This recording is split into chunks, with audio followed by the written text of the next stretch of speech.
ปีพุทธศาสนา2 เฮง 5 ปัก69 ว่าปีใต้2 เฮง ปลายปัก19 นี้ปีก็3 เฮง 3 ปัก87 คู่เลือน10ไต้ขึ้นมาว่าอะไรอยู่1 คำเลือน10 เมืองรับปีขีดวันที่23 เดือนอากาศปี2 เฮง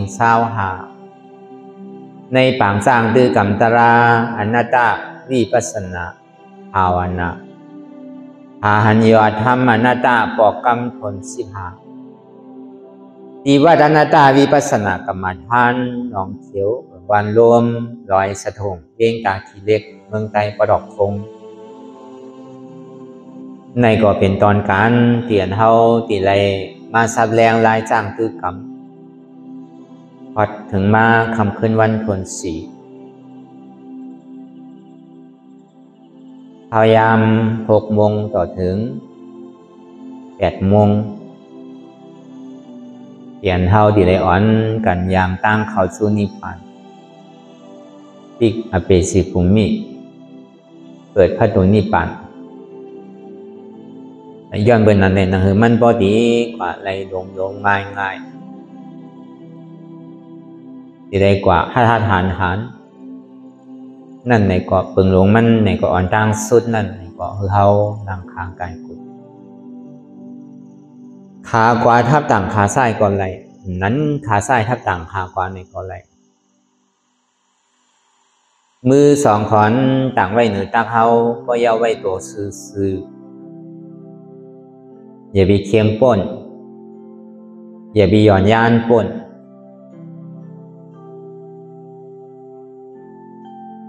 เพราะว่าเฮาเคียงป้นตีนั่นเนี่ยมันจะให้เฮากันสั่นเหมือนหมักล่อโวเคียงจ้อมกลโวก็เคียงนะเพราะมันดีเป็นสติแบบสติเนี่ยมันดีแห้งเหลือต่างเสื้อต่างรองแปดแล้วในพอเฮาหย่อนย่านป้นตีน่ะเนี่ยมันจังให้เฮาใครรับใครนอนมันเหมือนหนังวัวนั่นก็เอาหยานปียาอ่อนโหในก็เหมือนคนหอวัวคนหอหล่อวัว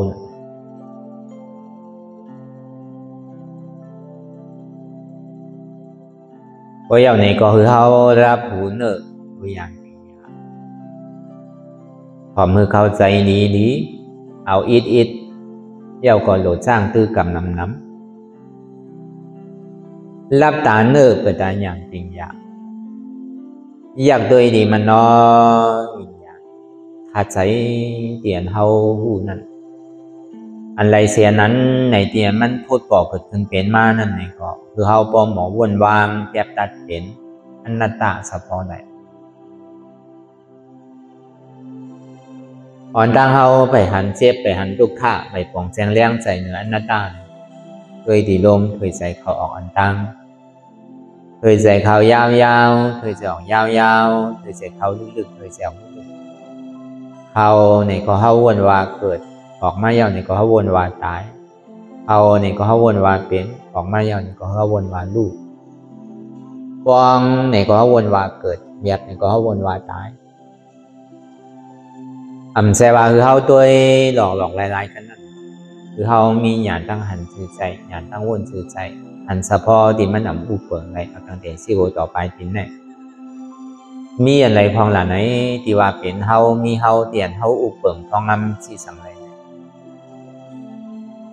ป้วนผีป้วนเหลินป้วนวันมาดดพองยามเมื่อเดียวก็ไรก็นั่นเฮาก็อยู่มาหึงเอาแต่ว่าอยู่มาโจเก็บโจเข้าแต่ว่า20ขึ้น30ขึ้น40 50 60ขึ้นเหลือ70ขึ้นเหลือก็เวลาเนี่ยมันเป็นข้าวันสั่งถูกที่ในพระวาจาปานหนึ่งเนี่ยฐานเฮาดีเลยมาทบยาพอสั่งคำสอนของบุญคำพุทธคำพระเปลี่ยนเสาเฮาดองตั้งหันในดองตั้งบนเนี่ยมันนับต่อดีไรทบไรยินไรหันก็ เพราะวันนั้นแหนเฮาไหลโทษไหลยินไหลหันเย้านี่ก่อนนังเฮาบ่ดีหันนั้นมันแม่นนังเฮาไหลเฮาบ่ดีวัวนั้นมันแม่นนังเฮาไหลเฮาบ่ดีหันเต้หันนั้นเต้ไหลอันเต้เป็นอันเต้หาอันแจดหันอันแจดไหลอันแจดเป็นอันแจดเพราะมันแจดก็มันเต้น่ะเพราะมันเต้ก็มันแจดนั่นน่ะต้องว่า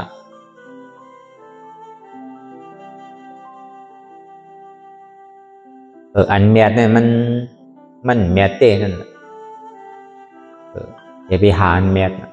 เดี๋ยวหาอันแจดที่มันเกิดขึ้นมีอยู่เป็นอยู่ที่มันเหตุการณ์อยู่ที่อันเจแกนตรงต่อที่มันมีอยู่ได้ด้วยกับด้วยมากกว่าซ้ำมีหนังเขาสองว่าด้วยตัวหันในตัวหันที่อันมันมีตัวด้วยใจหันในใจที่หันที่อันมันมีใจโดยเจ็บหันในเจ็บหันเดียนมันมีเจ็บโดยทำหันในทำหันเดียนมันมีทำก็หันมีโดยกับโดยมาซ้ำมีซ้ำมีนำมีโตเตะ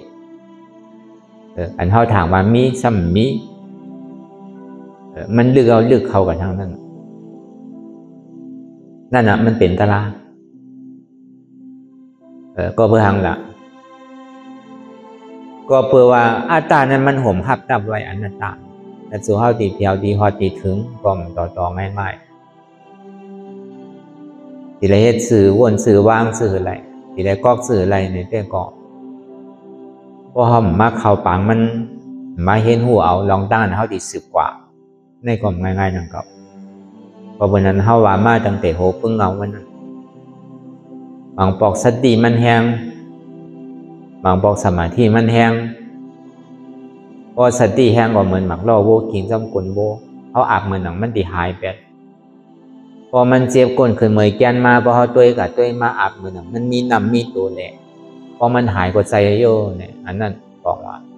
แห้งสติมันหนำป่นก็แห้งสมาธิน้ำในมันซ้ำๆเกิดอายงเกิดนิมิตมันก็เหมือนหนังโวเนี่ยนะพระเป็นเจ้าเขาแตกเนื่องไว้เลยตีเลยไว้ใจเหมือนหนังก้นหอมันก็เอาสติแห้งป้นนี่ก็เหมือนหมักล่อโวกิงจ้องกลโวก็เอาสมาธิแห้งป้นนี่ก็เหมือนหนังโวนั่นเหมือนหนังก้นหอโวนั่นตัวก็เอาใส่โววาได้มันใครกึดใครลือที่ก็มันถึงใครกว่าอะไรตั้งนานนะพอเบอร์นั้นไหนตีเลยมีก้นทิ้งเนี่ยได้อยู่เนื้อมันจันเจอไว้ดีขอหนึ่งจันเจอขอหนึ่งซ้ำยับค่อนบอดีเลี้ยวซ้ายเลี้ยวขวาเนี่ยถ้าว่าบอดีเลี้ยวซ้ายเนี่ยก็ดีเลยเอาเชือกนั้นตืดมาตั้งซ้ายเย้าก็เอาค่อนนั้นพัดตั้งขวาบอดีเลี้ยวขวาเนี่ยสำหนุกตืดเชือกนั้นมาตั้งขวาหรือเอาค่อนพัดมาตั้งซ้ายมันจะดีเลี้ยวขวาอะไรก็ดีกว่าซื่อๆเนี่ยก็ดีเลยตืดเย้าก็หลุดเลยพัดกว่าซื่อๆเขายังหลุดเลยทิ้งได้ทิ้งนาลงโบนนั้นเพราะวันนั้นอันเขาหมอทิ้งโวนั่นคนห้องว่าไว้ใจมือหนังก้นหอมันนั่นยอนีซอมนาซีกาลากล้วยกันหนึ่งมีหล่อโวยาวสองมีโวยาวสามมีก้นหอมันยาวก็ในลองตั้งยังงานเป่าหมายอันเท่าดีเมื่อนั่นเท่าสำนีเมื่อดีไหลเท่าสำนีใจเขายามหมอกกระหืออันเท่าดีสืบเมื่อดังนั้นนั่นก็สำนีไรเปลี่ยนที่นั่นก่อนก็วันนั้นพอเฮาไว้ใจมือหนังก้นหอมันนั่นวันนั่นเต้ก็มันถึงตีถึงเขาอ่านกว่าทีไรก็มันถึงที่นั่นเขาอ่านหอทีไรก็มันถึงที่นั่นพวกกลุ่มก็เอาใจโว้ว่าเอาหมักล่อมันบานที่แต่ผู้ว่ามันถึงอีปอกมันนึกดีคือตีข้างของที่กัน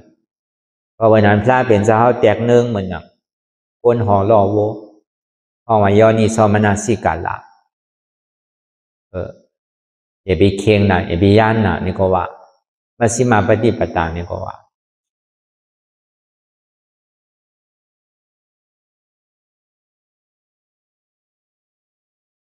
ก็เบอร์นั้นแหละกวนหอมันเนี่ยที่ว่ามันกัดด้วยหมักล่อก่อมจังด้วยไหลที่ว่ามันด้วยโวก่อมจังด้วยไหลเสียว่ามันโดดขี่อยู่เนื้อล่อมันเนี่ยแหละโดดด้วยเส้นตั้งเลยน่ะโดดทิ้งโวอะไรเงี้ยอันนั้นใช้เฮาเนี่ยที่ได้ไว้ใจมันหนังนั้น ก็ไว้ใจเหมือนนั้นแนวในซึ้งมันก็กว่าอะไรลมๆง่ายๆมันกว่ามันกว่าลืนได้มันหูเสียนตาสายดังถูกที่เลี้ยวซ้ายเลี้ยวขวาห้าถูกที่เวซ้ำในก็มันก็ทางห้ามกว่าอะไรง่ายๆถึงมันกว่าอยากเสียด้านในก็มันก็ยังตึกกว่าอะไรนะอันเท่ากว่าอะไรเฮ็ดอะไรในก็เปลือเปลี่ยนสินันนังเก่าแต่ว่ามังปอกมังไหนมาเนี่ยพอมันเท่าใกล้เฮ็ดใกล้สั่งมังปอกเกิดนิมิตมังปอกห้ามเกิดสติเพียงป่นน่ะพอมันพูดปอกเกิดขึ้นเจี๊ยบที่มันเปลี่ยนมานั่นเท่าใครตัวมันพอสุดกว่าแล้วมันดีเว้นซื่อเหืออันนั้นปอกมาแห้งสติมันแห้งมันมันสุดกว่ามันซ้ำมีสั่งหนังเก่ามันก็หายกว่าที่นั้นก็หนังเก่ามันมีสั่งทูซ่านออกมาหนังเก่ามันเลยกันดูกับที่นั้นหลอกหลายๆกัน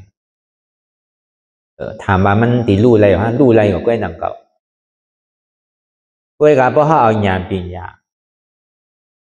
อ่อนโหเนี่ยมันดูอะไรถึง3 ตัวมันโดดเสียกินเสียข้าวเสียย่ำเนี่ยเอาสมาธิเอาสติอ่อนโหก็เอาญาณปัญญาอ่อนโหนั่นก็เบอร์สติในสมาธิเนี่ยมันเป็นก็อันจอยแถมแห่งปัญญาใจมันเป็นผู้นำก็กับมันเป็นผู้ตามเป็นผู้นุนผู้ตามเป็นผู้จ้อยผู้จ้อยผู้กำผู้แถมสติในสมาธิเนี่ยสมาธิอันว่าเหมือนเท่านั่งอยู่เสียไหนนั่งฮือแลมันปอตีหันนั้นหมานแม่นนั่งฮือมันปอดีตัวดีไรดีผู้หัน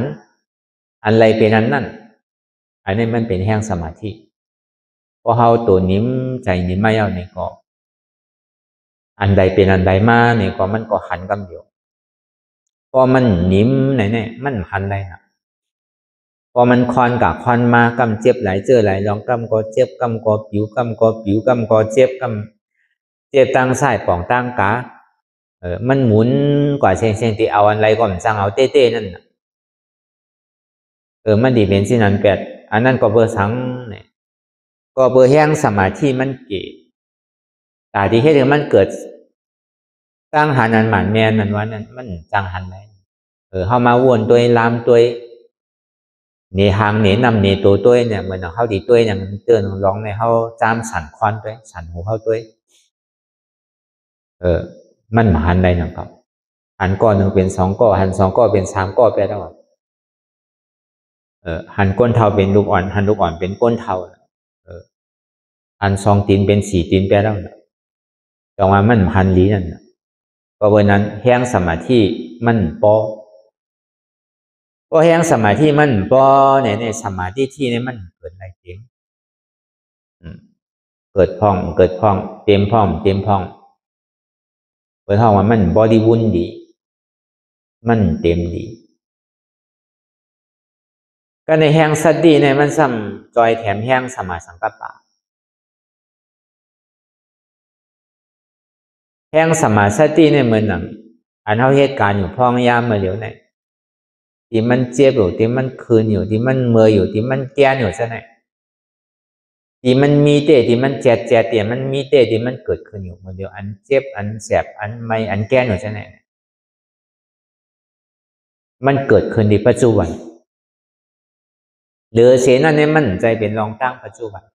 มันเป็นรองตั้งนาเลยตั้งหลังที่กะพอมันวนรองตั้งหลังตั้งนาวนี่สิแห่งสติเนี่ยมันกึดแบบเรามันดีเป็นสมาธิแบบมันดีเป็นอายงมันดีเป็นใจสังขาราแบบมันใจว่าตื่นอยู่ในสมาธิมันจะก็เบอร์นั้นไหนตื้องันเฮาโหลพันมันเนี่ยตื้องันเฮาโหลเหตุการณ์มันเนี่ยตื้องันเฮาโหลคูดหาโหมันนี่แหละเฮาซ้ำโหลเย็นอ่านแต่ที่คูดหาโหมันออกเฮาเย็นอ่านแต่ที่ผ่าซัดตาคือมันเตอะกล้วยกับอันเฮาเอามาวางไว้ในซ้ำจับตีซ้ำเอากับไว้ตั้งหลังเลยซ้ำเอากับไว้ตั้งนาเลยซ้ำตั้งนานั่นเนี่ยก็มันเหมือนหนังมีอย่างที่หับตับไว้ตั้งหลังนั่นเนี่ยก็มันเหมือนมีอย่างที่หับตับไว้หันคือก่อมเตอร์เลยพูดคือก่อมถูกเลยมันแน่ตั้งนาตั้งหลังก็เหมือนกันก็วันนั้นแห้งสมาสัตดีเนี่ยมันโหนเลยอยู่มันโหนเลยเกิดอยู่ในปัจจุบันพ้องยามเดียวที่มันเจ็บอยู่เมื่อเดียวที่มันแก่อยู่เมื่อเดียวที่มันอยู่มามีโหมีขามีมือที่มันเหตุการณ์อยู่เมื่อเดียวเนี่ย ตัวเลียดเมื่ออ่อนกำเหลียวมันเหตุการณ์ของกินคุกข้าวย่ำเนี่ยอันมันปวกเกิดขึ้นเป็นอยู่เช่นนั้นเนี่ยอ๋ออนัตตาเนี่ยมันใจก็เจี๊ยบเนี่ยมันใจเก่าลูกอนัตตาแกนเนี่ยมันใจเก่าลูกอนัตตาขาขึ้นขาเนี่ยมันใจเก่าลูกอนัตตาใจดีขาละใจเนี่ยก็มันใจเก่าลูกอนัตตาอันนี้ปองว่าแห่งสมาสติและแห่งสมาสังกัปปะมันหนำกันซับกำไรก็เตอกำไรสังว่ามันเตอนำในกองมันก่อยเตอก่อยเตอก่อยหวาดลอยเฮ็ดกว่าเฮ็ดมาเนี่ยมันดีพูดนังเขาเหมือนเท่าคูดหาโขมันน่ะก่อยคูดหาพ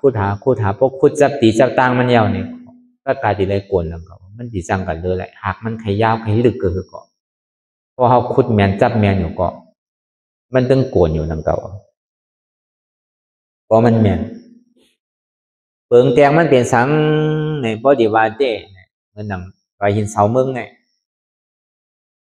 1 ปากปีนั่นแหละจังมีนางผีเขาลูกเดียวเมืองผีเอาพาเจ็ดได้มาเจ็ด1 ปากปีมาเจ็ด1 ปอง1 ปากปีมาเจ็ด1 ปองอันนับอาสังเขมันนั้นต่อถึงดินเสาเมืองเนี่ยพอยอมลงกว่าก็หายกว่าพอมันเตออยู่มันเจ็ดอยู่เนี่ยก็ยังจังบ่หายว่ะอย่าไปวางดีคุดตีนันเตอเข้ามาถูมาเจ็ดไงยังจังหมอหายยังจังหมอไกวแปดว่ะอันนั้นได้เขากล่อมว่าเนาะก็สั้นดีว่าพอเป็นนั้นได้เปิดยังใจข้าวยามเป็นปากปีเปิดยังใจข้าวยามอ่านหึงในเขาในซ้ำที่เอาวันเหมือนในไรเหมือนในที่เอาควัดในห้ามที่เอามันได้แต่ก็ใบกวนโย่เนี่ยอันนั้นก็ซ้ำดีเอามาเข้าใจหนังเก่าอันเดียวเข้าใจได้เต้นั่นเนี่ยก็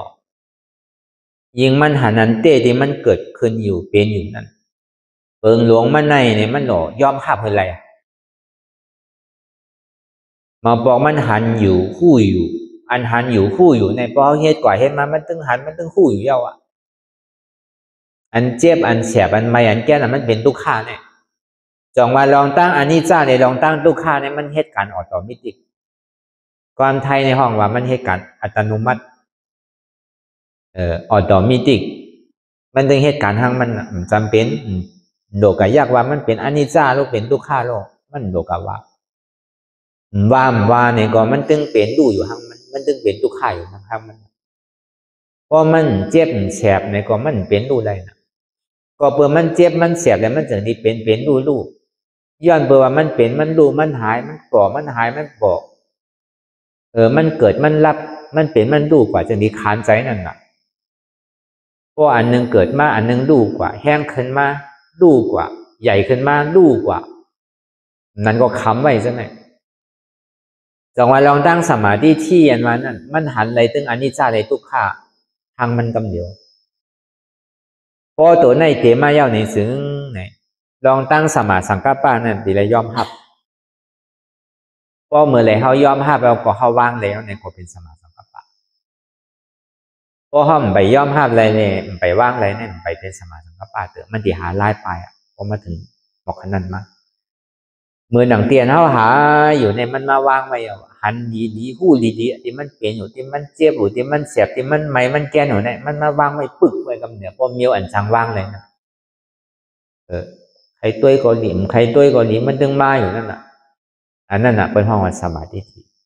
อย่าไปถามว่ามันเป็นหมากหินเพ้ออย่าไปถามว่ามันเป็นเพ้อเป็นผีมันใจมันเป็นอันแจนั่นมันเป็นอันเตี้ยนั่นที่มันเกิดขึ้นมันเป็นปัจจุบันกรรมเดียวอ่ะพอมันเจ็บมาเนี่ยก็ปัจจุบันอันว่าเนี่ยเกิดขึ้นกรรมเดียวพอปัจจุบันเกิดขึ้นกรรมเดียวสมาธิที่อันว่าเนี่ยก็เต็มกรรมเดียวเพราะว่ามันเต็มมายังมันดีหาตีกว่ามันเอาหนักเพราะมันเต็มมันดีล้วนเอาลูกสมาธิที่มันเหมือนกอกน้ำเพราะมันเต็มมาเอาเนี่ยก็เพราะเขาถอกของมันตึงดีล้วนอ่ะเพราะเขาใจซอยต่างเสื้อต่างรองมันดีล้วนแปดพอมันล้วนแปดแล้วนี่ก็มันดีหาไล่กว่ามันนะแบบนี้ไล่กว่ามันเนี่ยมันเพลวสามเซียนไล่กว่าอุเบกขาไล่กว่าสุขะอุเบกขาเวทนาสุขะเวทนาทุกข้าเวทนาเนี่ยเพราะมันภาพไรเนี่ยมันกว่าไรเส้นทุกข้าเนี่ยมันดีเอาอายงกับไว้ทีไรทีหนึ่งเพราะมันเจ็บมันเสียบมันไหมมาเนี่ยก็นังเฮเนี่ยเจ็บมันดีหาย เอาใจมาไว้ที่จิกหัวเนี่ยสังเอาใจมาไว้ที่หูหลังเนี่ยสังเอาใจกับว่างไว้ที่ใดที่หนึ่งเนี่ยสังอันนี้มันเป็นลายปลายกันนะก็ต้องไว้มันเป็นอุเบกขาไว้นะเป็นลายปลายมันไปยอมรับเลยเด้อก็ในทางเสียหนึ่งซ้ำเนี่ยเพราะมันปอกเกิดขึ้นเป็นไม่ซ้ำลืมมันแปลแต่เขาเป็นสมาธิแปลแต่มันใครเป็นมีความสนใจมันเนี่ยเขาเป็นสมาธิเอาอายงกับวนลองไตลองเหนือว่องลองดีลองสังว่าเป็นสุขาเวทนาได้เท่าที่เอาลองหลีมาวนลองอันเท่าไรเฮ็ดกู้โสตั้งหลีได้สังลองอันเท่ากับหันพระราหันสังเสนบางปอกบางเผาอันเท่ายามไรยามเปลี่ยนมาเช่นนั้นเอาอายงกับยูเปียวที่นั้นไว้อันในกล่อมไปใส่ไล่มันอันนั้นในปองว่ามันไปหับเลยเด้อมันตึกเป็นไล่ปลายเอาใจกับอยู่ที่สุขะปลายเอาใจกับอยู่ที่อุเบกขาเพราะเมื่อไรเลยมันใครทุกข์ข้าเกิดก็ยังมันใครเป็นมันใครเสียบใครไม่ใครห้าวใครแห้งใครพูดใครขาดเติงมันโหมโจมแต่ดียอมหับมันได้อยู่เสียลองตั้งอันโหมโจมเท่านั้นไหนก็ตัวเท่าก็ดีเลยโหมโจมใจเท่าก็ดีเลยโหมโจมแต่บอกว่าพอมันมาเย่าเนี่ยก็เขาอย่าไปกันนั่นเขาหลงโหมโจมอย่างไรมาก็มาเลยสิที่เขาห้องเหมือนเขาห้องเป็นม้าน่ะเนาะพอเปิดมาเย่าเนี่ยก็เขาก็โดหมอหับตอนเปิดอย่าไปปลายเปิดนั่นน่ะมันใจเมียวไปแล้วเหมือนเขาผิดเปิดมาเขาปางเปิดมาน่ะเขาห้องเปิดมาเย่าน่ะพอเขาห้องมาเย่าเนี่ยเขาซ้ำดิแลนปลายเนี่ยเขาใจเมียวมันเขาดิปล่อยเปิดไว้ห้างขอเขาซ้ำผิดเปิดมาห้องเปิดมาเย่านี่แหละเขาก็หลงหมอโหมจมหับตอนเปิดเขาหลงหมอโหมจมก็ท้องว่าโหมจมหับตอนมันโดดเป็นเช่นนั้น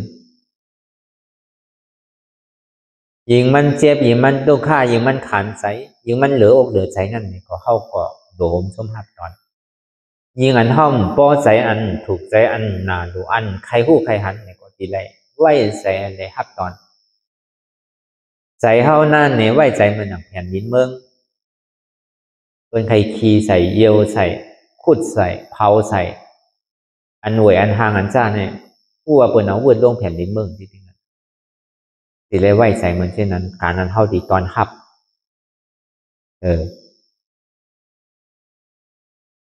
ลองตั้งอันเท่าใครทบใครหันใครย่านลองตั้งนี่มันหนาอกหนาใจนั่นลองตั้งทุกข้าเวทนาที่มันพูดบอกเกิดขึ้นเป็นมันเพราะว่าเฮายอมหับระยะเนี่ยอันเฮายอมหับที่มันเป็นอยู่เจ็บที่มันเป็นอยู่นั่นยอมหับว่ามันเป็นทุกข้าเนี่ยมันมีเจเว้ยการลองทุกข้านี่มันเป็นอยู่พ่องย่ำเมื่อเหลียวเนี่ยเพมันไพ่มันเนี่ยมันใจว่ามีที่ทุกข้า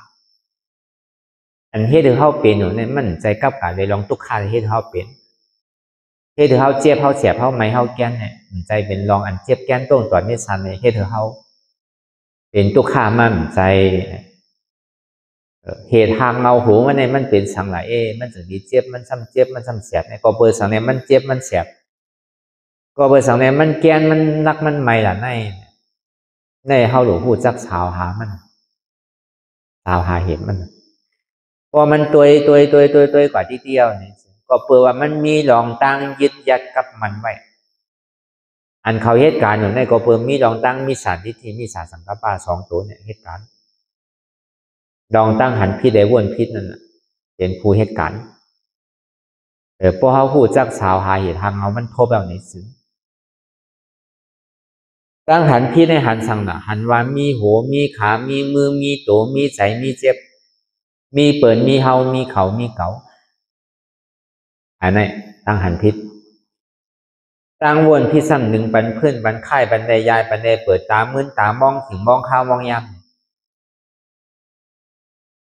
มือไหนอะไรก็มือผูกกว่ามือพุ่งอะไรมือหื้ออะไรก็ปาติมากันนะปาติมาอะไรก็เลือนดีมากก็เอาดีเลือนดีมากอะไรเนี่ยก็ปีดีมากให้กว่าให้มายิงหลุมยิงไกลกว่านี้อันมามันจำเขาเนี่ยใจมันไกลขึ้นได้นะตีไรเฮ็ดถือเนี่ยตีไรเอาลองตั้งสมาธิที่อันมันตั้งหันอันหมันเมียนซ้ำเขาเหตุการณ์จอมพอมันหันเจี๊ยบเกิดขึ้นเป็นมาเย้าเนี่ยอันอยู่ตั้งหลังเจี๊ยบนั่นซ้ำมีทางอันเท่าไหร่ สมาธิที่โหหลูเงาปึ้งมันนั่นหันอนิจจาทุกข้ามมันคือมันเป็นออโตมีที่ขังมันวนวางสมาสังกัปปะเพราะมันไหลแห้งมาจอยแถมอย่างในซึ้งตาดีต่อสู้ป่าตั้งหนาตาดีหมอปล่อยพาว่างแปดโหตับซึกหลวงมันเตียนมันที่ทางสังปองอยู่เบื้องหลังนั่นอยู่ตั้งหลังนั่นก็เบื่ออันลองตั้งเจี๊ยบลองตั้งเสียบลองตั้งไม้ลองตั้งเข้าห้องห้าบนในเนี่ยมันเป็นผลมันกันกับเป็นอาโจมันอาจองมันใจโลเหตุมันใจน่ะก็เขาดีกึ่งกลางว่ามันเจี๊ยบน่ะมันขานใจน่ะโอ้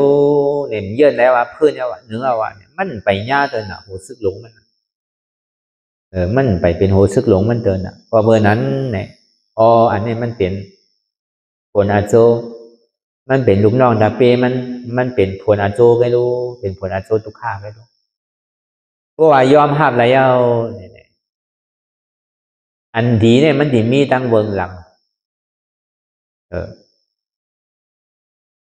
เหมือนเบิ่นกับคุดแสงอ่ะก็เอาเปลือกมันว่าได้มันมีกามีขันสังป้อมมาตัดตัวป้อมมาแจกตัวเหมือนก้นไหลแสงมานั่นน่ะเพราะตัวเนี่ยมันเป็นหมาหินโหมไปก็รู้อันเป็นแสงเขียวแสงเหลืองใช่ไหมนำมันดีห้ามพูดอ่ะเพราะห้ามผ่าตัดตัวเพราะว่าเป็นแสงในก็ดีกว่าที่ก่อนใช่ก็เบอร์นั้นในแหละที่ได้ผ่าตัดตัวว่าจ่องมันเป็นน้ำดีอยู่จ่องมันเป็นแสงแจ๊ดว่าการเรียนเท่าชอคายอยู่พ่องย่ำมือเลี้ยวเนี่ยมันเป็นเช่นหาเงามันหือทบเหมือนยากเงามันนั่นเนี่ยก็เหมือนหนังฮาวามาเมื่อเจ้านั่นนะมีสารที่นั่นตั้งหันพิษนั่นพอหันพิษแล้วเนี่ยก็เอาสัมมาที่ตั้งหันมันเนี่ยมีโหมมีคามมีมือมีโตมมีใจมีเจ็บบ้วนมันเนี่ยหนึ่งพื้นต้มค่ายลายเปิดตามื่นตามองขิงมองข้าวมองยำไปเอามือหนาไปเอาเหลือนหนาไปเอาปีหนาไปเอาจัดหนาเอานามาเหลียวในคืออะไรเป็นคือก็อยากอาจีฐานเขาติมคือมันดุมองพุงมือที่เป็นคือก็เติ้งมาในก่อนไหวใส่ที่นั่นก่อนมันถึงตีเป้งมันไปเพราะมันเป็นที่นั้นไหนก็ตกซุ่มมันอยู่ที่ดินมันแดดมันเซลหนากิเลสาเนี่ย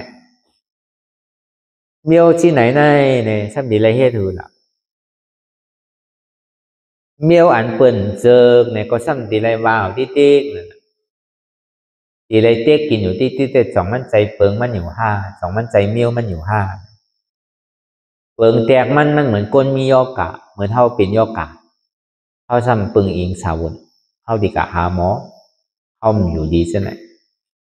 เท่าเป็นตองเทียบเลยสังเป็นโหใครเลยสัง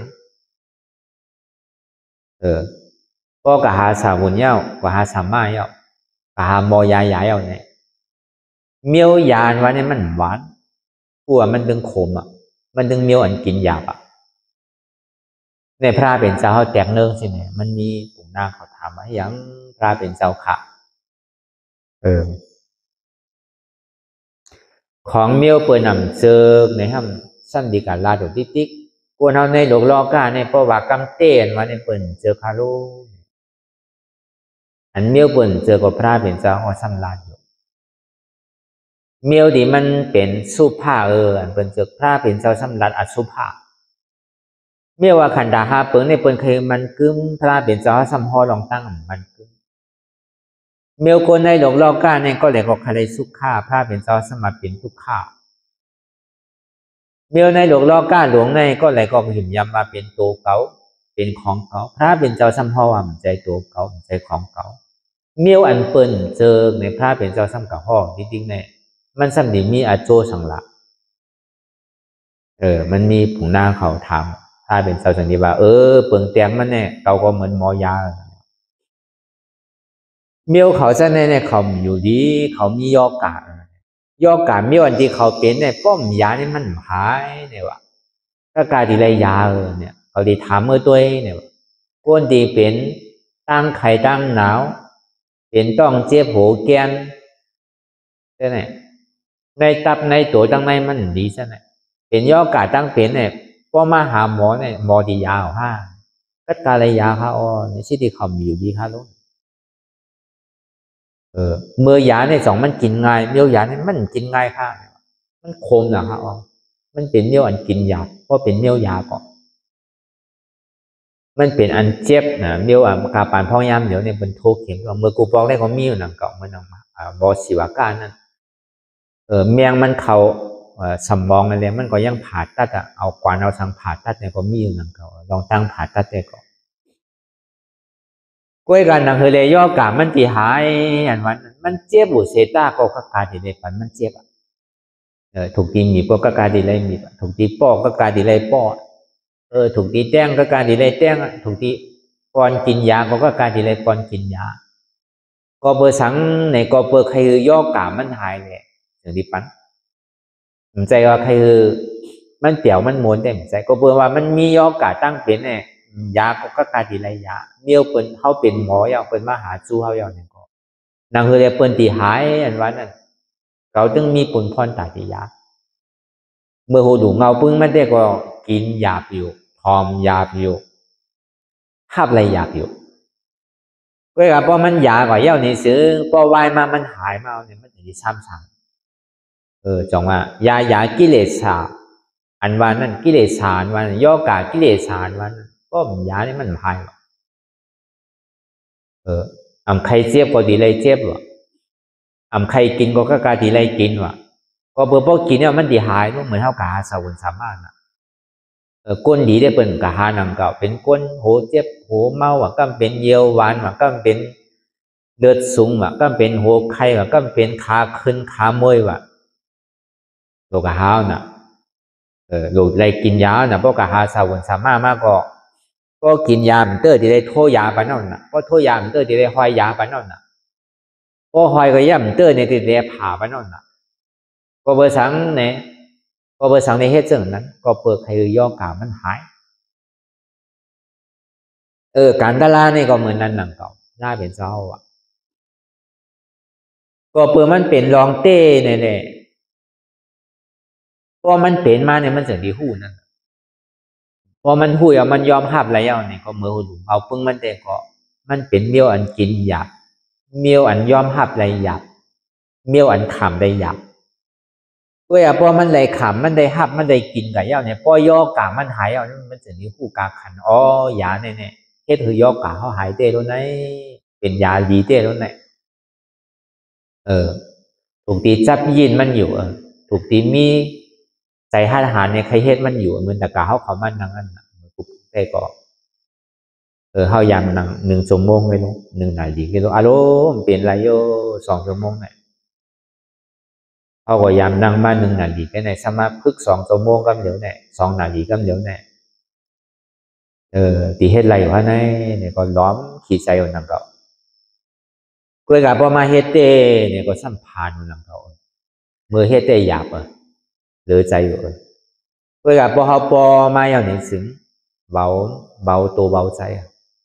ตัวเราในตัวในใจทางภายของมันอันเท่าใครรับก็นอนรับหลีมาก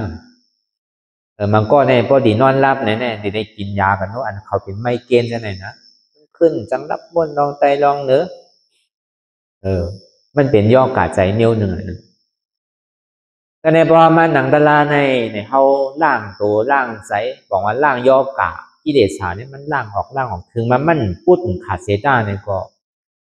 เตียนมันยังมีรองตั้งเก่าเซาว่ามองไปรองตั้งเตียนมันย่ำไปจนปอดเขาใส่นั่นบอกว่ามันล่างนิดๆแต่โจมันใส่ก็มันก็ล่างนิดๆเนอะมันพอดีใส่ต้องว่าศีลใสใจนิ่มหยาดเกิดศีลเนี่ยมันดีให้เราเข้าตัวใส่พอทิ้งใจทิ้งซบทิ้งตัวเนี่ยตัวเขาก็ใสมากใจเขาก็ใสมากสมาธิเนี่ยมันดีให้เราเข้าตัวนิ่มใจนิ่มก็ห้อมขึ้นหนึ่งในตัวก็นิ่มใจก็นิ่มมากวิปัสสนาในมันดีให้ดึงญาณปัญญาเข้าเกิดแต่ดีผ่าสัตตัดแบบกิเลสานว่านั่นก็มีญาณปัญญาเนี่ยผ่าตัดเลยก็มีอนัตตาลองตั้งปล่อยภาวังเนี่ยเพิ่งลางน้ำมันใครขึ้นกับขึ้นปานคือก็ยาวบ้านในเมืองกลบ้านในเมืองผีเมืองกะหล่นเมืองนากาบ้านในเมืองสังในสัจวาราตั้งโมตั้งเสียงเนี่ยเคืองมันใครขึ้นกับขึ้นปานคือก็ยาวแต่ดีมาผ่าสัตตัดแบบกิเลสานเนี่ยมีตั้ง ตึ้งผ่าได้ล้านป้อมเอาหยาดบียาพุทธคำลาเป็นเจ้าเฮาผ่าซับตัดไปได้ตึ้งขาดได้ล้านเปลืองแตงมันก็เหมือนนั่นกันนะเก่านะพอที่เอาใจเฮาว่าเต้ก็ใครมันคือใครสู้ต้องมาพอมันปั่นกันไรเต้ก็เดี๋ยวพี่คือเท่าอีปอกเนอเนี่ยคือตึกหนุ่มตึกกำตึกหางหลีหางงามหมดเสียพอมันย้อนไรที่นั่นก็ดีมันไรน่ะเนาะมันเท่ามากูมือกูวันนู่นเนี่ยตั้งดอกมันหนุ่มก็ตั้งในมันตั้งเท่าที่ตีนะครับใครไก่เฮ็ดซื้อเฮ็ดใครยองซื้อยองเคลื่อนหลังนึงนั่นมันมาถึงเย้าเนี่ยก็เขาใครใส่ซีซื้อใส่ใครตาซื้อตาตั้งในมันในหมดปกมงแม่มันใส่กินอยู่กูมือกูวันนั่นน่ะมันดีกวนดีรู้ดีกว่าที่ปั้งแมลงก็ในลองตั้งตู้ข้าเนี่ยมันหลอดตัวเข้าไว้เสียๆก็ต้องไม่ขยักเขาก็เป็นตู้ข้าแล้วนะ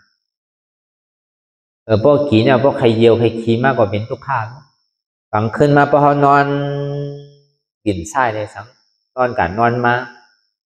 ทำก้นขึ้นมาก็การเลยบินกว่าพอนอนสักแกงดังกว่าเนี่ยทำก้นขึ้นมาสำเร็จนอนหงาย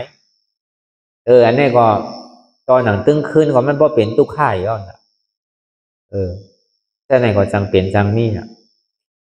พอตื่นเช้ามาเนี่ยเขาพอหลุดเข้าห้องน้ำห้องส้วมพอขยักน้ำมากก็ต้องไม่ขยักน้ำต้องไม่ขยักเข้ากำพอยาใครขี้ใครเหี่ยวใช่ไหมเนี่ยกำพอยาอยู่หยาบนะหลุดอาบน้ำปันมันหลุดซักโคมันกูเจอกูร้องไห้ตั้งแต่เขามาวนท่าสังด้วยในมือลูกกอลีมือกว่ากอลีมือไปกอลีมือนอนกอลีมือกินกอลีมือพายกอลีแต่ว่ามันเป็นทุกข์ข้าดิดิกะในใจเขาเด็กก็เคมันเป็นสุขข้าวมันเปี่ยวมันมวยมันเสื่อมันเป็นอะไรนะก็เพื่อมันเป็นรองเต้เนี่ยแหละอ้วนเท่าแต่ก็เจอใครมันเป็นสุขข้าวใครมันขึ้นสังว่ามันขึ้นเนี่ยใครสุดต้องว่าคือใครได้อยู่อาสังหินยาวอย่างกำใครมุมมองสุดต้องสินั่นนะก็สังว่าป้อปั่นกันไรปั่นก็ปีเนี่ยก็ใครยาวกว่าเนาะตั้งตัวขานมานั่นก็แจกเพปันกันนี่อินเลยเนี่ยก็ใครแจกมันสั่งเฮ็ดไรน่ะในตัวไผก็ใจมันนั่นน่ะตัวไผเฮ็ดก็นั่นดีไรขามมันดีไรร่างของไผของมันนั่นน่ะมันเยี่ยวปั่นกันไรลูกย้อนสู้ต้องซื้อก็มันจังปั่นกันได้เอาเงินซื้อก็มันได้ตีขายก็มันจังขายตีซื้อก็มันจังซื้อมันเป็นเมี่ยวสภาวะของมันอ่ะมันเป็นธรรมชาติของมันก็เปิดมันเป็นรองเต้มีเต้เนี่ยพระเป็นเจ้าถึงที่ห้อนั่นก็เปิดมันเป็นอนัตตาเข้าสำคัญมันเป็นอัตตาเคเหมือนอกเหมือนใจเข้ากูเจอกูลองก็เปิดมันเป็นไรล่าเนี่ยพระเป็นเจ้าถึงที่ว่ามันเป็นอนัตตาว่าตามความเต้แต่พอก็ไหลห้าไหลห้องไหลในเต้ก็มันตีหันอ่ะเพราะพูดจักอันนี้จ้าเนี่ยก็เพราะอันนี้จ้าสุดกว่าเย้าเนี่ยก็มันตีไรนี่จ้าพอหาผู้ไรตุกข้าเนี่ยก็มันตีไรถึงสุขาพอมันหูจักอนัตตาเนี่ยก็มันดิตัดอัตตาเลยมันดิถึงอมตะก็เบอร์นั้นแหละพอห้ามใครโทษใครย่ามันดูใครมันเป็นมันดุ่มใครมันเป็นตุกข้ามใครมันเปลี่ยนอนัตตาในซึ่งเนี่ยมันตึงตีได้ทบในย่ามันอยู่ที่ซึ่งมันกึ่งตึกเว้นตุกข้าตึกเป็นอนัตตาในที่นั้นพอเขายอมรับสภาวะกูเชื่อกูลองมันคือมีอันนี้เสียลองเข้าถูกดีไปยึดยับกับมันไว้ว่าเป็นของเฮามีเฮาถูกอยู่หลงตัวลืมคิงถูกอยู่เจริญจละเขาถูกตีหาขิงหาข้าวหาย่ำไว้กาไว้ขันบุญหาตัวเฮาใจเฮาในภาวะจัดปันเนี่ยอันมันหลีเลยเสียเดียนมันเมียนเลยเสียเมียนในเขาหลกคาใจสืบยามตั้งกว่ามันโตถึงตีถึงตั้งไหนเพราะเฮาหลงตัวลืมคิงสิไหนเนี่ยก็อันนี้จ้าเนี่ยก็มันดีสุดอยู่นั่นก็ตุกขานะเนี่ยก็เหมือนนั้นนั่นก็คือมันตุกโดยถึงตีถึงตั้งแล้วมันดีบอกกะเหือลองตั้งตุกข้าคานใจลองตั้งอันหยาบขืดกูเจอกูสัมกูเสียนเปิ้นก็ดีเยื่อนก็ดีตัวอะไรมันก็ยอมหับถึงมันพอไหลรู้มันดีเป็นกะเหือตุกข้ามันตุกข้ามันก็สุดนั่นก็สภาวะกูเจอกูร้องนี่ก็ดีปล่อยภาวะให้เป็นอนัตตาแปดเสียงรู้มันดีเป็นเสียเพราะเป็นสิ่งนั้นมาเนี่ยอัตตาตกพอมันตกแปดยาวเนี่ยก็มันเข้ากับที่เป็นอมตะแต่ทีเต้พอเอาไล่เหตุการณ์มันว่าทีเต้มันเป็นอนัตตาทุกขะอนิจจาใจเป็นอนิจจาทุกขาอนัตตา มันเป็นอนัตตาทุกขาอนิจจาพอเบอร์สังเมือนมันดีรู้ดีกว่าเนี่ยมันดีมากรู้ดีการนั้นเท่าเฮ็ดอนัตตาเนี่ยนะเพราะอนัตตาวนเย้าเนี่ยก็อัตตามันตกพออัตตามันตกก็ทุกขาก็หายนะพอทุกขาหายก็อนิจจาก็คือเนี่ยพอดีว่าเต้ก็อนัตตาโดยในอัตตาโดยในมันเป็นวิญญาณเป็นอันใจคู่ในห้องว่าอัตตาทุกขาโดยในซ้ำเป็นเวทนาอันนี้จ้าตัวในซ้ำเป็นทางเนี่ยเป็นยุกพอดีว่าเต้ก็มันเป็นใสเจตสิกยุกตัวอัตตาเนี่ยมันเป็นใสตัวเจตสิกในซ้ำเป็นเจ็บเป็นทุกขาตัวยุกนั่นในซ้ำเป็นอนิจจามันเป็นสามตัวในก็นั่นเก่าเพราะอะไรเหตุมันมาเต็มมันใจเป็นอนิจจาทุกขาอนัตตามันเป็นอนัตตาทุกขาอนิจจาจังว่าในอนัตตาในมันติขาขาสัพพัตแปดอัตตาพออัตตามันขาดเย้าเนี่ยก็ทุกขาก็หายพอทุกขาหายเย้าเนี่ยก็อนิจจาก็รับจังว่าอมตะสันติสุขะนิจจาเนี่ยพอดีว่าเตะพอดีเอาลายกว่ามันเตะก็ลายเห็นมันเตะเป็นจริงนะก็ในเพราะว่าเขามาตัวอันนิจจาเนี่ยมันยาวอ่ะครับเนี่ยจังว่าในพุทธวาจาในพระราเป็นชาวห้อไว้เพราะว่าหันอันนิจจามันหันทุกขาอย่าผมหันอนัตตามันหันแต่อนิจจาเหลียวไปพอตัวเนี่ยมันสุดอยู่ว่าสุดอยู่พอสุดอย่างมันดีเป็นเนี่ยมันดีเป็นเวทนาดูกว่าอนิจจาสภาวะเป็นดูเนี่ยมันต่อเต้หูอ่ะลองต้านเขายามหันพิษมานั่นอ๋อตีเต้ได้เขาถามว่ามันกึมเนี่ยมันกึมเต้รู้เนี่ยมันหูอะไรขนาดเนี่ยลูกค้าเป็นเนื้อหน้าตาเป็นหืมไปปองเถอะเพราะว่าพอตัวอันนี้จ้าตัวสภาวะเป็นรู้เนี่ยมันดีอยู่ที่อันนี้จ้าตัวนั้นแกเหมือนหนังมันดีกับอยู่ที่ตัวอันนี้จ้าเนี่ยมันเป็นตัวยุคตัวนั้นยุคมันรู้ไว้วิญญาณในเวทนาเนี่ยมันย่ำไปเข้าหางเลยเวทนาโล่งว่าเวทนาใหญ่เวทนาโล่งในสังอัตตาตัวนั้นเนี่ยมันตึกอยู่มันตึกนอนรับอยู่มันไปเหตุการณ์อะไรเด้อมันย่ำไปมาถึงดีเพราะว่ามันเป็นเมียวเกียกเมียวหลานก็มันย่ำไปถึงหลานเกียกอันแข็งเด้อมันยังเป็นอันปลายมันแค่มันใจเป็นอันเงามันเต้ๆนั่นเขาว่าอันนี้เขาว่าซับเลี้ยงนี่ลองตั้งอนิจจาทุกขาอนัตตาก็ในพอมันมาตัวเวทนาเจ็บแล้วเสียบแล้วแก่เนี่ยทุกข์ทุกข์อันนี้มันเข้ามาในตอนเอาเวทนาเป็นแห้งใหญ่ก็ในพอมันหันทุกข์ในซึ้งเนี่ยทุกข์พอตัวกับสุขรู้นั่นก็ว่าทุกข์ตรงนั้นแต่อันนี้มันเป็นลายเอาสติอ่อนโหในเป็นมานั่นเมื่อการลองตั้งอนิจจาในทุกข์เนี่ยมันดีกว่าคือเกิดสมาธิที่อันเดียวมันเกิดสมาสังกัปปะอะไรตาดีแปดมันไหลมันตัวเตดูกว่ากันเนาะมันเนาะดูเป็นดูป้าเพราะท่องว่าใจดูเป็นอดูป้านั่นแหละเพราะขันธาดูในสันติเป็นอริยาอะไรนั่นเหมือนหนังเพราะเขาไก่ยากสภาวะเป็นดูในยุคมันดีดูกว่าเพราะยุคดูเขาใกล้ดูกว่าที่เขาเนี่ยมันจะเป็นดูป้ามันเป็นช้างดูป้าก็ในบ่อเวทนาได้สังใจได้สังนามรูปเป็นอนุปาเพราะว่ามันตัวเวทนาตัวเจ็บกว่าที่เดียวนั้นมันดีจ้องกว่าที่เดียวมันดีเล่นเดียวในตัวต่อถึงพ่อกหันใจเดียวมันต่อตึกไว้นั่นใจตัวนั้นก็งุดงิดอยู่หยาบขึ้นขั้นก็เปิดใจเวทนาเนี่ยมันเกิดขึ้นมาแล้วเนี่ยก็ยักจอมยักยอมทุกข้าตัวนั้นเพราะว่ามันลูกกับย่าเนี่ยมันเป็นอะไรรับดูไรเป็นดูป้ารับนามไรเป็นอาดูป้ารับขันธาไรเป็นอริยาอันนี้มันเป็นลายอันนี้จ้าในทุกข้าเนี่ยมันเป็นลายดูป้าและอดูป้าเพราะเมื่อไรมันไปขึ้นสร้างว่าเป็นอนัตตาเนี่ยมันใจว่าเป็นลายวิปัสสนาอันเต็มทนเต็มใจว่า มันมีสมาธิที่อยู่เสตาเนี่ยก็สมาสังกัปปะเนี่ยมันไปนี่เลยนะเครื่องรางนางตาที่ผาซัดตัดแบบนั้นไปนี่เด้อมันยังตึกเอาสติอ่อนโหกว่าที่ดีปัญญามันอ่อนโหอะไรนั่นนะมันไปยอมภาพอะไรเลยมันไปแทบตัดอะไรเต้เต้ลีนั่นนะมันเป็นสิ่งนั้นพอไล่เอาอันนี้จ้าทุกข้ามาของตั้งเนี่ยมันดีเสียกินเสียข้าวเสียยำอันนี้ก็เข้าก็ยำพึกยำเฮ็ดมามันกับคำไว้ดีนั่นเอาสัมถามว่ามันมีนำมีตัว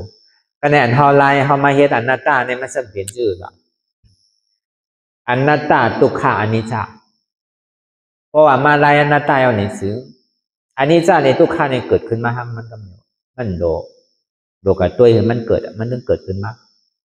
เพราะว่ามันเกิดขึ้นมาแล้วเนี่ยก็ไล่อนัตตาแก้ไปแล้วเพราะหันอนัตตาเนี่ยหันใดถึงอนิจจาเลยทุกข้าเพราะหันอนิจจาหันทุกข้าหันอนัตตาเพราะหันทุกข้าเนี่ยหันใดอนิจจาเพื่อกรรมหันอนัตตาจงว่าเพราะหันอนัตตาแล้วเนี่ยถึงอัตตาก็หันอนิจจาก็หันทุกข้าก็หัน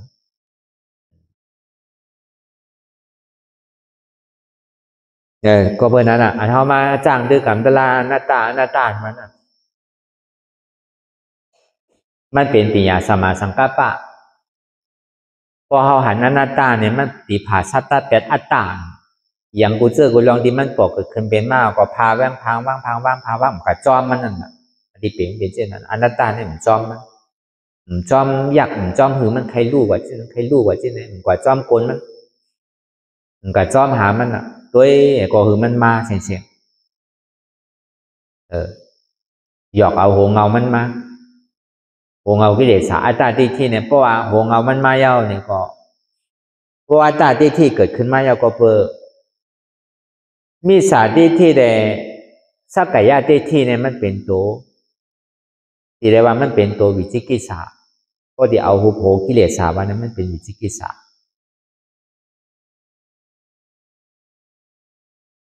กำเนิดอัตตาที่นั้นเป็นอัตตาที่แต่ว่าในกิเลสสองตัวเนี่ยอัตตาที่เลยวิจิกิจฉานั่นเพราะเขาที่เอาไล่วิจิกิจฉาเหตุการณ์นี้มันหยาบเขาที่เอาไล่อัตตาที่นั่นเขาที่ได้หาอัตตาที่หาเกาหันพอเปิดมันที่ได้เอาเกาไกวไปนั่นน่ะวิจิกิจฉาเนี่ยมันจะดีขาดขึ้นดังหลังก็ในพอเขามาแจกเพจใจเจตสิกยุคนิพพานยุคเพื่อเขาว่าใจวิญใจเวทนายุค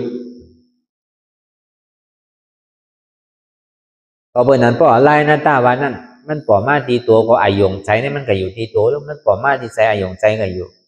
ที่ใจป้อมปอมาที่เจ็บเนี่ยก็ใจหู้เนี่ยมันกับมีที่เจ็บมันใจว่าเอาใจหู้เนี่ยกับจอมมันใจอันมันเจ็บอยู่เมื่อเลี้ยวเป็นอยู่เมื่อเลี้ยวเนี่ยใจเขาเนี่ยห้าผู้อะไรเจ็บขึ้นปอกมาตาเตียนใจหู้นั่นอย่าไปกับจอมตาเตียนมันเป็นอยู่คืออะไรตาเตียนมันห้าผู้อยู่นั่นพอเหตุที่ไหนทีเดียวนี่ก็มันตีวนวางเป็นอนัตตาทีเดียวเนี่ยก็อัตตามันตีขาดอันอัตตาขาดนั่นมันเป็นสังขารมันเป็นใจหู้โดนนั่นใจอัตตาโดนนั่นขาดหู้โดนนั่นมันเป็นตัวอัตตานั่นเพราะว่าใจมันรู้ว่าเย้าใจมันขาดว่าเย้าเนี่ยก็เวทนาเนี่ยก็หายทุกข์เนี่ยก็หายเพราะทุกข์หายก็อันนี้จาเนี่ยก็หายเพราะว่าอัตตาตกเย้าเพราะอัตตาตกเย้าเนี่ยก็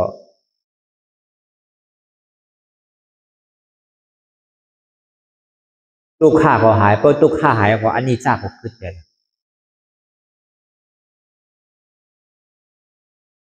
เพราะว่าอัตตาตัวเนี่ยอะไรเขามาเต้นเนี่ยอมตะเพราะอัตตาตัวก็อมตะเขามาเต้นเพราะทุกข์สุดก่อนในเขามาเต้นเนี่ยสุขะเขามาเต้นเพราะอันนี้จ้ารับกว่าเย้าในก่อนในเขามาเต้นนิจจาเขามาเต้นที่ได้ว่ามันเป็นอมตะสันติสุขะนิจจาสามตัวเขามาเต้นกันเพราะอะไรเหตุมันว่าที่เดียมันเป็นสิ่งนั้น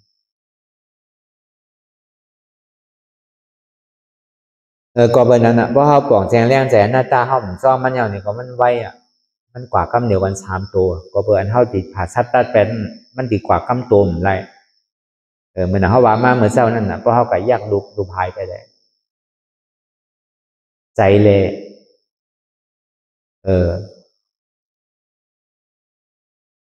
ใจเลยเวทนายังขึ้นน่ะเพราะเขากับยากเวทนาหายไปใจยังตึกขึ้นอยู่น่ะใจอัตตาอยู่น่ะมาปองมันพวกกับกวางอยู่จอมวิญญาณตรงนั้นนั่นจอมเวทนาตรงนั้นนั่นก็เพราะนั้นพวกถึงเป็นถึงมาซ้ำพูดออกมากขึ้นเนาะก็เพื่ออัตตามันนอนรับอยู่ไรมันใจมีน้ำมีโตกิเลสเนี่ยมันเป็นนามธรรมบางปอพอเขากับตัวสินั้นเขากับตัวอันนี้จ้านี่เขาถังว่าตาลาเนี่ยมันมีที่นั่นเพราะอันมันเป็นดูแล้วก็มันเป็นตาลามันใจเดินเพราะทุกข้าสู้แล้วก็มันเป็นตาลาเพราะเวทนาดูก็มันเป็นตาลาไปใจเพราะเมื่อไหร่อัตตาตัวนี้ขาดกว่าก่อนเพราะมันขาดเต้ๆในอัตตาตัวนี้เพราะมันขาดกับยาพอเวทนานี่คือกำเดียวมันกว่ากำเดียวกัน3 กำอันนั้นนะมันจะดีเป็นอันเต้มันเพราะใจอัตตาตัวนี้ขาดแล้วเนี่ยก็เวทนาเนี่ยก็ขาดแปดเวทนาขาดแล้วเนี่ยก็อันนี้จ้าเนี่ยก็กึศแปดอันสภาวะที่มันบ้วนกว่าใจเนี่ยที่มันเป็นดูอันเจ็บอันเสียมันไม่กึศแปดเสียงอมตะเนี่ยมันมีสังมีใจอันหนึ่งอันเดียวมันเปี่ยวไว้ห้างมันมันเป็นพระราชสมาบาทอันเป็นว่านั่นเพราะมันเข้าที่นั้นเนี่ยก็เป็นอมตะเกิดขึ้นมันเกิดขึ้นได้ถึงเนี่ยก็มันเกิดขึ้นได้จวนเท่าไรห้าผู้จวนเท่าไรโทมยานนั่นเนี่ยมันเกิดขึ้นอมตะตรงไหนใจอมตะตรงนี้เพราะมันเกิดขึ้นอย่างนี้ก็ใจสันติสุขานี่มันเปี่ยวมวลจมเซ่อในโลกก้าหลงในดีเปี่ยวเดือนในมันมีอันแตกมันเอาอันเขาเปี่ยวมาซื้อก็ติมมาเอาแตกนั่นตึ้งแตกไรด้านนั่นเปิดห้องว่าสันติสุขานี่จ้าเนี่ยก็เกิดแปลได้อันนี้จ้านวันนี้มันมีเอานั่นน่ะเปิดห้องว่าเพราะเป็นที่นั้นมาเยาโผมันเกิดมาเยานี่ก็เปิดห้องว่าพระราชสมาบัติเพราะมันเป็นที่นั้นเนี่ยเพราะว่ามันมานังตะลาเพราะมันเป็นพวกโกเมียวนั่นอย่างนี้เพราะมันนังตะลาเยาเพราะเหมือนมันวนเนี่ยมันสัมปอกมากขึ้นเวทนาพอมันปอกมากขึ้นยาวเนี่ยพอวนของมันก็เหตุการณ์เพราะห้องวนเนี่ยก็เย็นไปเป่าอยู่เว้าอยู่เย็นอยู่จมอยู่มันนึงเป็นออโตมิติกมันมีการอันซูซีสุกซักมายามาเกาอันนี้ผลมันไม่ดีเกิดมากสินะมันดีเกิดกว่าเป็นตอนกว่าพอกาปานพอยามอยู่เนี่ยมันดีกึ่งกลางเลยแดงอ้วนกว่าตั้งโมตั้งเสียงกำเดียวมันไงมันก็กว่าเป็นกำมันเขาเป็นปกติสวากาเนาะมันจะได้อ่อนเช่นนั้นกว่าเนี่ยก็เนี่ยพอถึงพอเทิน2มาเนี่ยก็ซ้ำดีเลยเต้เฮ็ดนะเนี่ยคัดใจเต้นานๆมันก็อันนั้นก็ต่อถึงมันพอเฮ็ดเต้เฮ็ดนาต่อถึงเนี่ยนั่งกำไหลก็คือเจ็บมันพอหายเอาใจวันนั่งเอา2 ชั่วโมง3 ชั่วโมงก็ดีเลยนั่งหึงพอสุดเอาเจ็บอันวันหึงพอหายพอล่างยาวล่างทั้งเหมือนเขา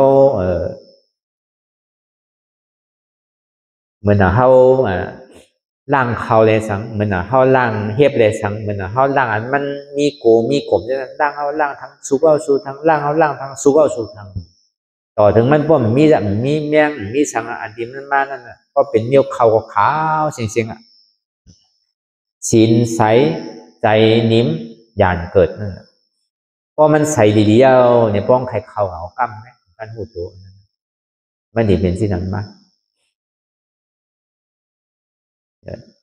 ก็ในบทสืบคืนกว่าเฮ็ดกว่าทางในซ้ำดีเลยนั่นก็ซ้ำดีเลยเรือเก่าเนี่ยเพิ่งเฮ็ดจ้างตื้อกำอันใดที่มันหยาบอันมันหยาบไม่ยอมซ้ำหนดเลยให้ถึงมันหยาบเลยในทางให้ถึงมันขำเลยในทางอันไปยามกว่าก็ดีเลยกว่าคือมันให้ถึงมันไหลต่อถึงมันพ้นล่างแล้วล่างป้อมมันมีสังก็ในที่เอาอันหน้าตาเดี๋ยวก่อนพี่ดีเลยวนถึง3 อันบางปอก็เป็นอนัตตาบางปอวนอนัตตาเป็นทุกขาอนิจจาบางปอวนทุกขาอนิจจาอนัตตาบางปอวนอนิ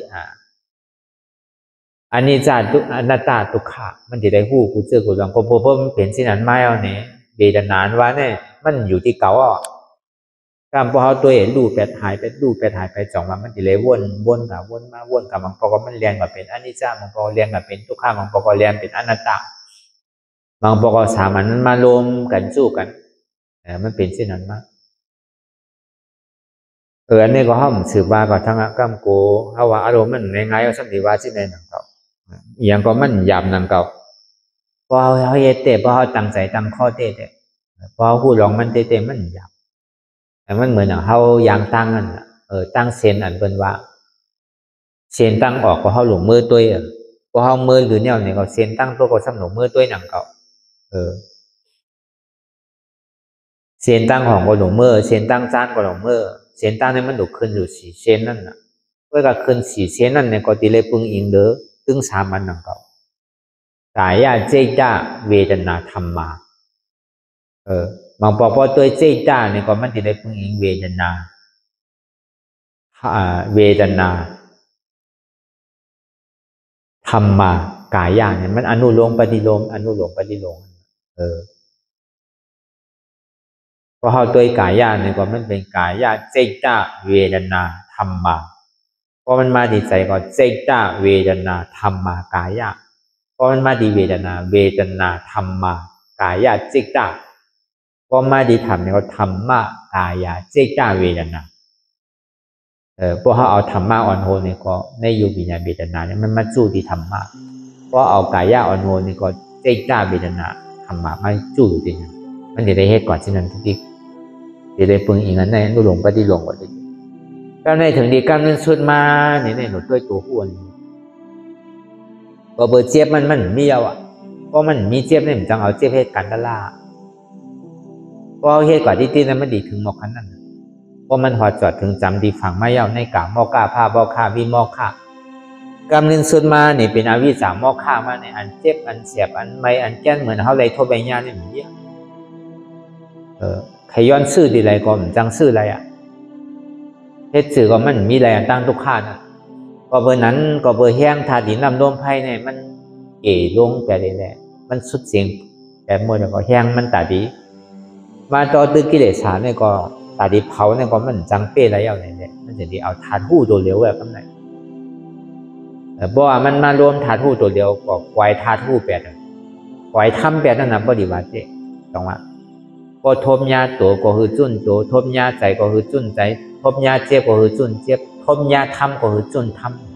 ำทบยาอันผู้ก็ตีเลยจุ้นอันผู้อันนั้นมันเป็นกำลังสุดตีเลยตัวเตียนผู้อะไรผ่าซัดตัดแต่เตียนตัวผู้ตัวนั้นก็บนในตัวผู้ตัวนั้นเนี่ยมันยังตึกมีทีนาเมตตามันยังตึกมีหมานน่ะมันยังตึกมีล้อผ้ามาสุนทานกันอยู่เลยมันยังตึกมีล้อผ้าครึ่งนึงมีหมาหน้าอยู่แหละหมาหน้าใครสั่งใครสอนในสั่งหมาหน้าใครเฮ็ดใครสั่งในสั่งรอภาคใครเฮ็ดใครสั่งใครบอกใครกล่าวนั่นในสั่งในที่หน้าเมตตาอันใครรับใครนอนอันใครข้านในสั่งนี่มันก็ยังตึกมีอยู่เพราะเป็นสิ่งนั้นเนี่ยเพราะมันนั่งแบบเพราะมันเจ็บเอาเหลือสิหล่นนอนเงี้ยต้องว่าพอเบอร์มันเจ็บแล้วมันจะมีที่หน้าเมตตาอันนั้นก็เป็นทางมันเช่นเพราะเป็นสิ่งนั้นมาในเดือดเสียตัวผู้เพื่อการในตัวผู้ตัวในหนึ่งสิ่งมันติไรหาตีหาตั้งหาขิงหาข้าวหายำพอมันถึงตอนนั้นมาเนี่ยอยู่จำก้นลำกลมแรกแต่อยู่เตียนเป็นเฮ็ดเป็นสร้างน้ำกลมได้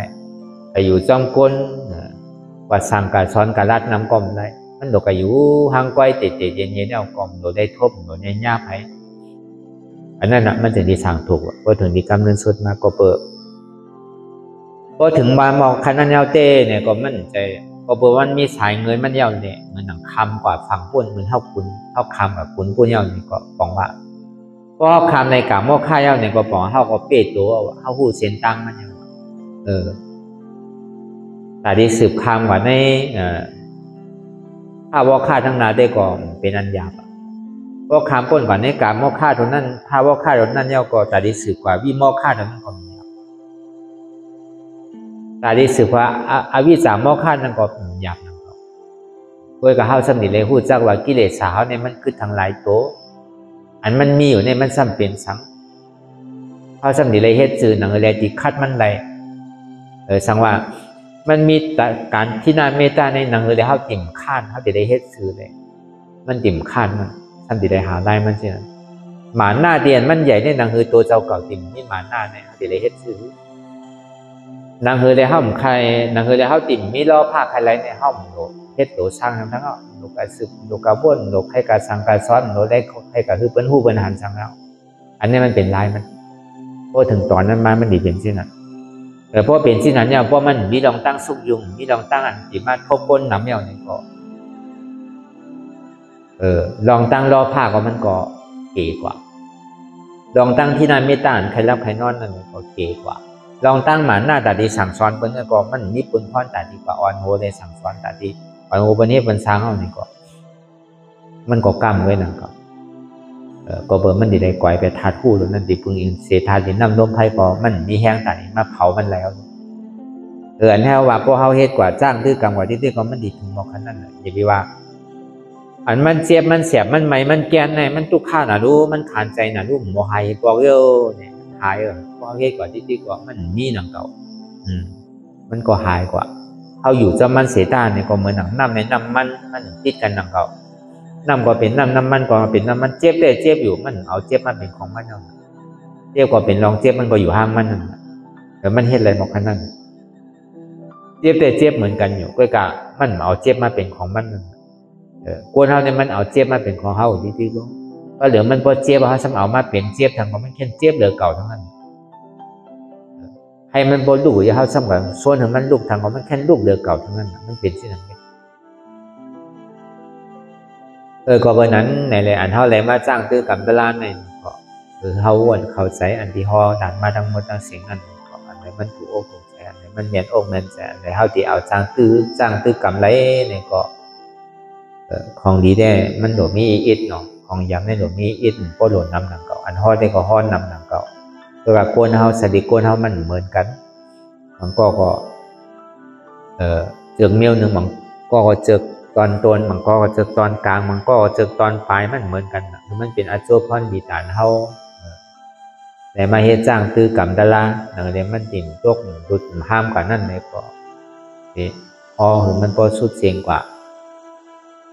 นั่นแหละมันถึงดีสุดก็มันดีสุดมันถึงดีเสียงก็มันดีเสียงมันถึงดีหมดก็มันดีหมดอยู่หนังเก่าอันนี้จ้าเนี่ยก็มันมีมือสุดหนังเก่าพอมีอันนี้จ้าก็นี่จ้าเนี่ยมันถึงมีอันมันพอมีทุกข้าเนี่ยก็สุขข้ามาเนี่ยมันถึงมีเนี่ยพอมีอนัตตาว่าอมตะเนี่ยมันถึงมีหนึ่งพอเอาตัวสุดเนี่ยก็เอาตาออกเย้าเนี่ยก็พอหันอนัตตาดีๆงามๆแบบนี้ก็มันสิเลยอมตะมันพออนัตตาสุดเดียวก็อมตะเกิดพอทุกขาสุดเดียวเนี่ยก็สันติสุขาเกิดนั่นพออนิจจาสุดเดียวเนี่ยก็นิจจาเนี่ยมันเกิดขึ้นมาพอเขาตัวแบบนี้ก็มันก็สุดอยู่นั่นก็มันสุดเต็มใจนี่ก็เป็นแห้งใจเท่าอันหนึ่งเตียนเท่าที่เลยสืบย่างก็5 ท่าทาน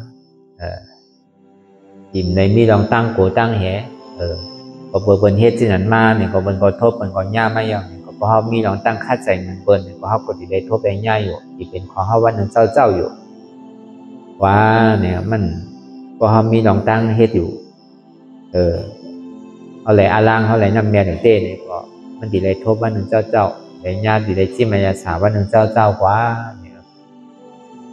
นั่นแหละนี่ก็ทำมีเนี่ยก็เฮาบ่หันทำใจเนี่ยก็เฮาบ่ฮู้ทำมีหันเจ็บทำใจหัวเจ็บเป็นอนัตตาทำมีหันทุกข้าทำใจหัวทุกข้าเป็นอนัตตาทำมีหันว่าใจหัวเก่าใจขาเก่าใจมือเก่าใจตัวเก่าใจเก่าใจเจ็บเก่าทำใจหัวมันเป็นอนัตตาในก็เฮาวนยาวๆเขายังอย่าไปว่าไพ่ไหนไปว่าเทิงก้นนะอันเฮาหันอันเฮาวนหันนึงก็เพียงเป็นกันกว่าวนต่อถึงเจ็บนั้นบ่สุดวนต่อถึงทุกข้านั้นบ่สุดตัดต่อถึงอัตตานั้นบ่ตกพุทธขาดกว่าอะไรที่มันพูดบอกเกิดขึ้นเป็นมานั่นเนี่ยก็เฮาหมอวางเป็นอนัตตาไหน